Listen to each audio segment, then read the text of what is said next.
Good morning students. सबसे पहले तो ये बता दें कि ये जो चैप्टर 3 आज लेक्चर 5 है, लेक्चर 4 में थोड़ी सी करेक्शन होगी, क्योंकि मैं जब लेक्चर दे देता हूं उसके बाद मैं खुद सुनता हूं। मैंने देखा था थोड़ी सी उसमें करेक्शन की जरूरत है। गलती से पिछले वीडियो में चला गया था, इस जगह पर लिखा गया था वेजिनल ऑरिफिस या वेजिनल ओपनिंग, और यहां लिखा गया था यूरेथ्रल।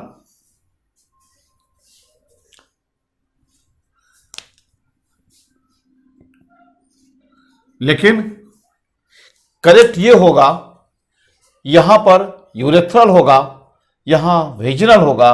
इसके दोनों साइड लेबिया माइनोरा और इसका आगे में क्लाइटोरिस। तो पिछले फिगर में जो चला गया था उसको एक करेक्शन करके पढ़ लेना। अब आते हैं आज की क्लास। चैप्टर 3 में जो ह्यूमन रिप्रोडक्शन चल रहा था उसमें मैंने मेल रिप्रोडक्टिव सिस्टम पढ़ा दिया पूरा, फीमेल रिप्रोडक्शन पूरा बता दिया था। उसके आगे है गैमिटोजेनेसिस। गैमिटोजेनेसिस का अगर लैटिन टर्म देखें, दो टर्म से बना है, गैमिट प्लस जेनेसिस। गैमिट मतलब सेक्स सेल या गैमिट इज बर्थ फॉर्मेशन। हमने इसका डेफिनेशन लिखा है, the process of formation of gametes. Gametes के बनने का जो प्रोसेस है, गैमिट बनता कहां से है? From gonads. बनता कब है?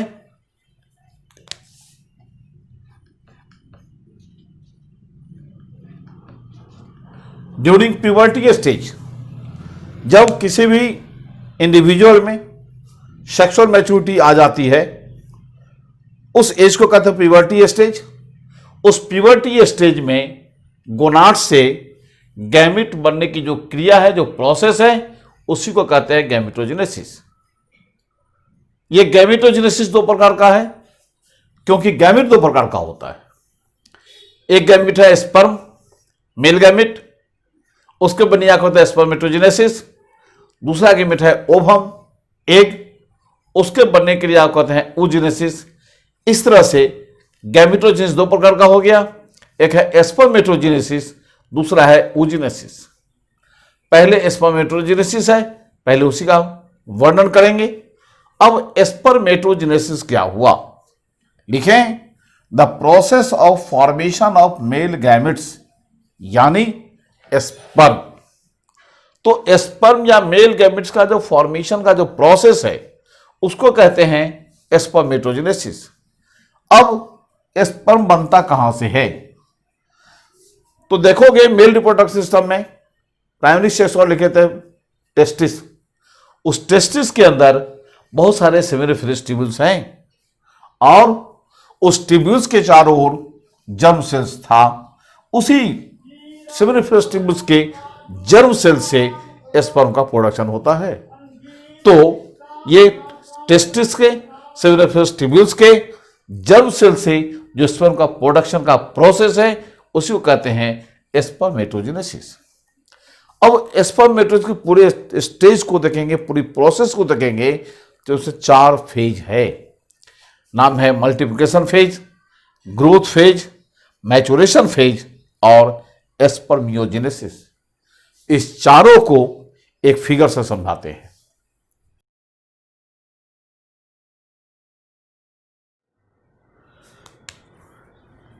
देखो, पूरी स्पर्मेटोजेनेसिस को समझने के लिए सबसे पहले एक सेल बनाते हैं, जिस सेल का नाम होता है जर्म सेल। जर्म सेल है किसका? Of seminiferous tubule of testis.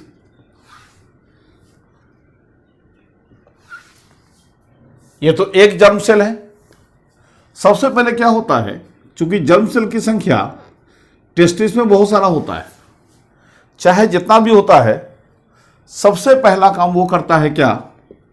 Multiplication phase.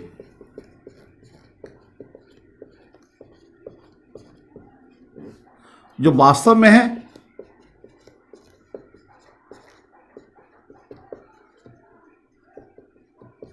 Repeated mitosis, bar bar mitosis होता है जर्म सेल में।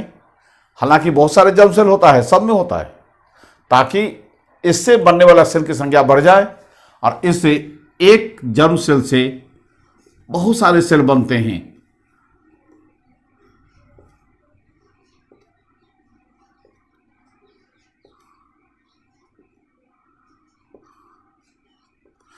हम कुछ सेल बना देते हैं, वास्तविक इसकी संख्या हजारों और लाखों में होता है। इस जर्म सेल के रिपीटेड माइटोसिस सेल बनता है, उसका नाम होता है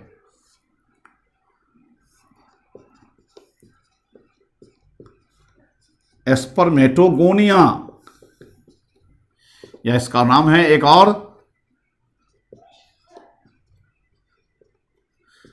स्पर्म मदर सेल्स।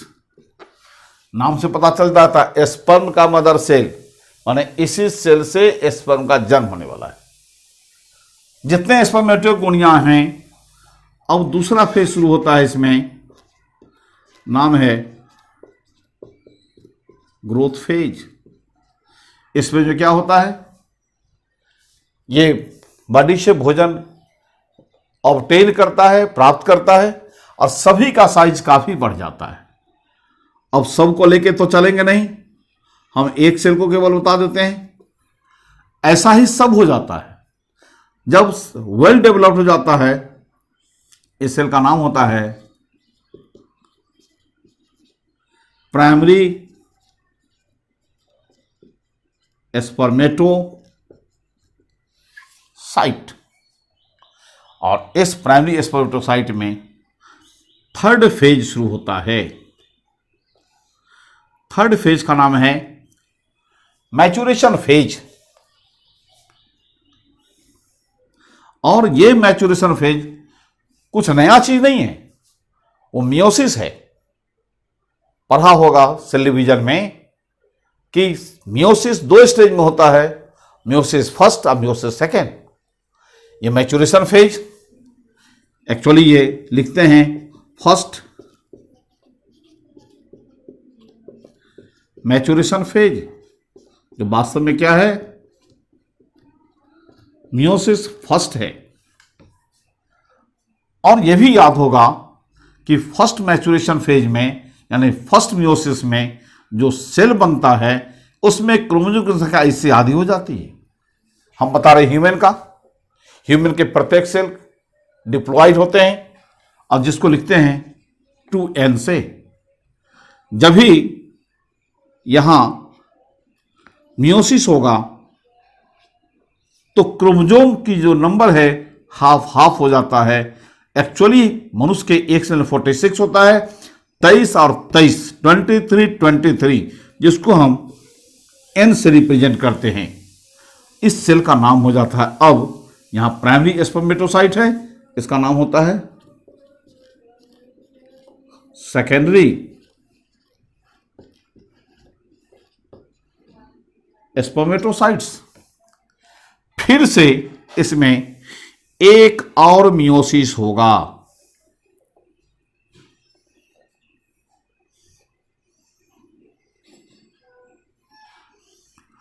इस सेल में जो दूसरी मियोसिस होती है, इससे दो सेल बनेगा, इससे भी दो सेल बनेगा। कुल मिला के देखा जाए तो एक प्राइमरी स्पर्मेटोसाइट से दो मैच्योरेशन डिवीजन के बाद 4 सेल बनते हैं। ये जो दूसरा डिवीजन है, पहला का नाम था फर्स्ट मैच्योरेशन डिवीजन, इसका नाम होता है सेकेंड मैच्योरेशन डिवीजन, जो कुछ नया चीज नहीं है, यह है मियोसिस सेकेंड। इस सेल का नाम हो जाता है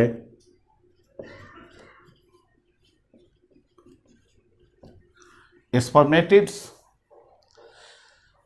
और इस स्पर्मेटिड्स में कुछ कुछ चेंजेज होगा, जिसको डिफरेंशिएशन कहते हैं। और डिफरेंशिएशन के बाद हर स्पर्मेटिड्स, माने एक प्राइमरी स्पर्मेटोसाइट से 4 स्पर्मेटिड बना, इस 4 से 4 स्पर्म बन जाएगा।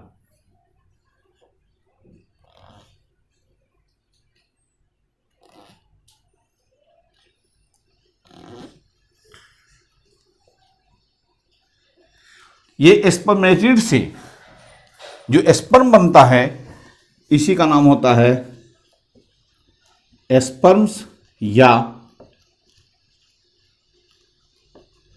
स्पर्मेटोजुअन्स। और ये जो प्रोसेस है स्पर्मेटिड से स्पर्म बनेगा, ये जो डिफरेंशिएशन होता है इसको कहते हैं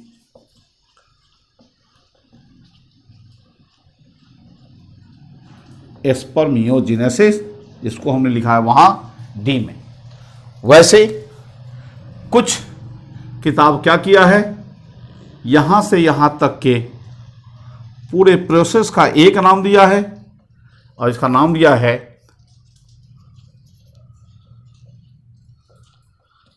प्रोडक्शन ऑफ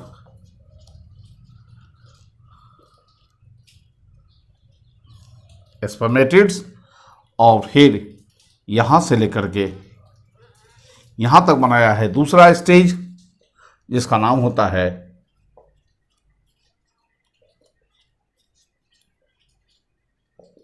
स्पर्मियोजेनेसिस। तो इस तरह से हम ऐसे ही पढ़ सकते हैं इसको, पूरे स्पर्मेटिड दो भाग बांट सकते हैं, प्रोडक्शन ऑफ स्पर्मेटिड्स, दूसरा है स्पर्मियोजेनेसिस। अगर ऐसा समझते हैं तो प्रोडक्शन ऑफ 3 फेज हुआ, मल्टीप्लिकेशन फेज, ग्रोथ फेज और मैचुरेशन फेज। ये फिगर है किसका,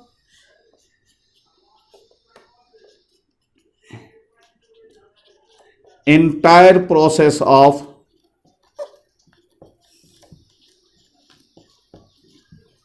स्पर्मेटोजेनेसिस। तो बच्चों इसको ठीक से समझ गए होगे, कोई प्रश्न होगी तो बाद में पूछ लेना। अब आगे बताते हैं।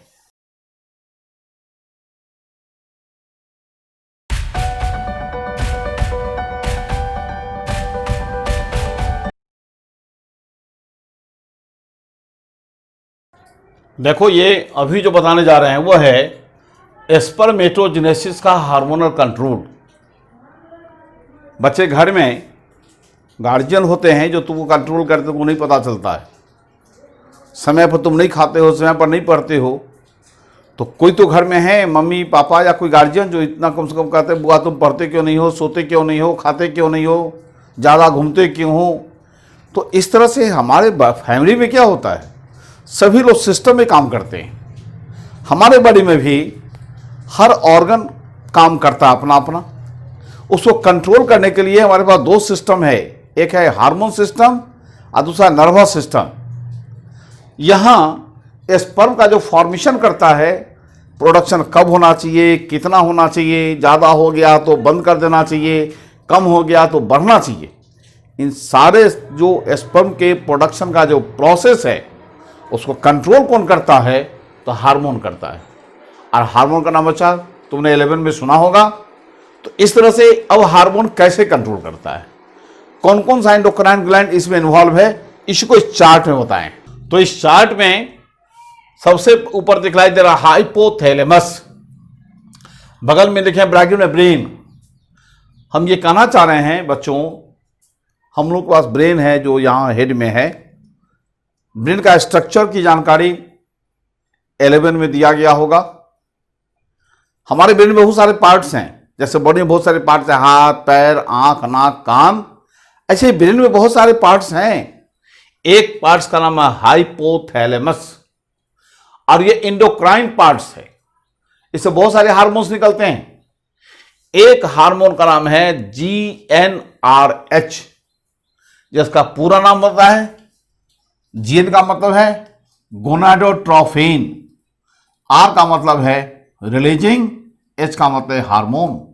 पूरा नाम हो गया गोनाडोट्रोफिन रिलीजिंग हार्मोन। तो ये हाइपोथैलेमस बहुत सारे हार्मोन निकलता है, उसमें एक ये भी हार्मोन का सिक्रीशन करता है, ये भी हार्मोन निकलता है।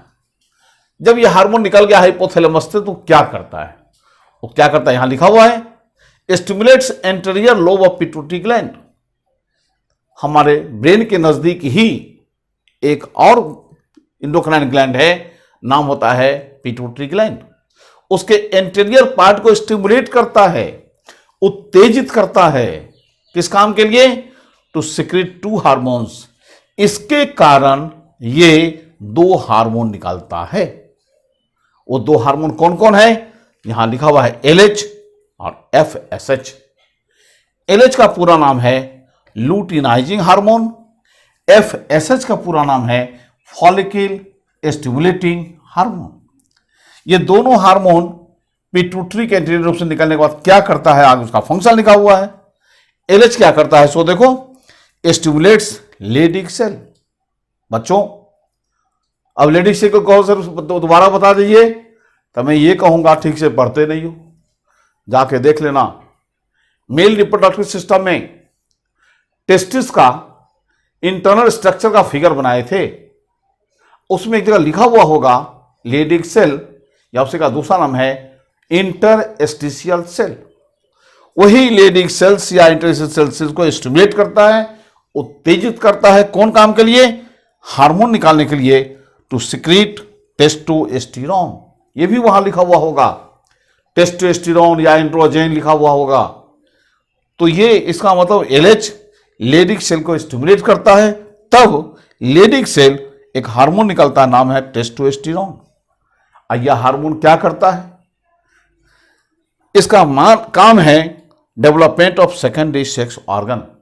तुमने देखा था मेल रिप्रोडक्टिव सिस्टम में प्राइमरी सेक्स ऑर्गन और सेकेंडरी सेक्स ऑर्गन। ये सेकेंडरी सेक्स ऑर्गन का डेवलपमेंट करता है और सेकेंडरी सेक्सुअल कैरेक्टर। हमारे बॉडी में कुछ कैरेक्टर बाद में आते हैं, जैसे पुरुष में आओ, मेल की बात हो रही है, आवाज का मोटा होना, चेहरे पर मूछदाढ़ी आना, तो नाभि के नीचे प्यूबिक हेयर्स का आना, आर्मपिट में बाल आना, ये सब जन्म के बहुत दिन के बाद आता है। कब आता है, जब ये हार्मोन निकलता है तब। इसका मतलब इस हार्मोन का फंक्शन हुआ कि सेकेंडरी सेक्स ऑर्गन का डेवलपमेंट करना और सेकेंडरी सेक्सुअल कैरेक्टर का डेवलपमेंट करना। अब चले आओ FSH क्या काम करता है। FSH का पूरा नाम है फॉलिकल स्टिमुलेटिंग हार्मोन। इसका फंक्शन लिखा हुआ है, स्टिमुलेट करता है सर्टोली सेल्स को। सर्टोली सेल्स का भी चर्चा कहां होगा, देख लेना। टेस्टिस का जो TS का फिगर बना होगा, उसमें एक जगह बनाए होंगे सेमिनिफेरस ट्यूब्यूल्स का TS, चारों ओर से जर्म सेल और उसके बीच में बड़ा बड़ा सेल होगा, नाम है सर्टोली सेल। उसी सर्टोली सेल को स्टिमुलेट करता है, क्यों, उसको निकालने के लिए 2 चीज निकालता है, 2 सब्सटेंस निकालता है। एक का नाम है ABP और एक का नाम है इनहिबिन। ABP का पूरा नाम, A का मतलब एंड्रोजन, B का मतलब बाइंडिंग, P का मतलब प्रोटीन। काम क्या करता है, लिखा हुआ है स्टिमुलेट्स स्पर्मेटोजेनेसिस। इसका ABP ही वो केमिकल सब्सटेंस है जो सर्टोली सेल से निकलता है और स्पर्म के प्रोडक्शन को स्टार्ट कर देता है, माने स्पर्मेटोजेनेसिस स्टार्ट कर देता है। अब एक चीज और देखोगे, हम कुछ चीज यहां लिखे हैं किनारे में, दोनों साइड लिखे हैं, ये क्या है, थोड़ा सा इसको हम समझाते हैं दूसरे एग्जाम्पल से। तुम जब खाने के लिए बैठते हो, खाना खाने के लिए घर में माँ है, बहन है, कोई भी है, खाना खिलाता है, एक रोटी देता है, फिर एक और रोटी देता है, फिर एक रोटी देता है, धीरे धीरे आप जो कुछ भी खाने का आइटम देता है, सब्जी देता है, दूध देता है, कुछ भी देता है, तुम खाते जाते हो, देते जाता है। एक टाइम आता है तो कहना पता नहीं अब नहीं लेंगे मम्मी, अब बंद करो। प्यार से कहता बेटा और खा लो, कर नहीं नहीं अब नहीं खाएंगे। इसमें तुमने कब कहा नहीं खाएंगे, जब तुमको लगता रहता है कि हमारी भोजन पूरा पूरा हो गया है, अब हम नहीं कर सकते हैं, मना करते हो। उसी को कहते हैं निगेटिव फीडबैक।